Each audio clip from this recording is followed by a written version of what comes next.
சங்கீதம் 57. தாவீது சவுலுக்கு தப்பியோடி கெபியில் ஒதுங்குகையில் தனக்கு நஷ்டம் நேரிடாதபடி அல்தெஸ்கேத் என்னும் வாத்தியத்தில் வாசிக்க தாவீது பாடி ராகத்தலைவனுக்கு ஒப்புவித்த மிக்தாம் என்னும் சங்கீதம். எனக்கு இறங்கும் தேவனே, எனக்கு இறங்கும். உம்மை என் ஆத்துமா அண்டிக் கொள்ளுகிறது. விக்கினங்கள் கடந்து போக மட்டும் உமது செட்டைகளின் நிழலிலே வந்து அடைவேன். எனக்காக யாவையும் செய்து முடிக்கப் போகிற தேவனாகிய உன்னதமான தேவனை நோக்கி கூப்பிடுவேன்.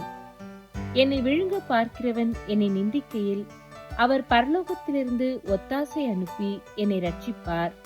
தேவன் தமது கிருபையையும் தமது சத்தியத்தையும் அனுப்புவார். என் ஆத்துமா சிங்கங்களின் நடுவில் இருக்கிறது. தீயை இறைக்கிற மனுபுத்திரருக்குள்ளே கிடக்கிறேன். அவர்கள் பற்கள் ஈட்டிகளும் அம்புகளும், அவர்கள் நாவு கருக்கான பட்டயமாயிருக்கிறது. தேவனே, வானங்களுக்கு மேலாக உயர்ந்தருளும். உமது மகிமை பூமி அனைத்தின் மேலும் உயர்ந்திருப்பதாக. என் கால்களுக்கு கண்ணியை வைத்திருக்கிறார்கள். என் ஆத்துமா தொய்ந்து போயிற்று. எனக்கு முன்பாக குழியை வெட்டி நடுவிலே விழுந்தார்கள்.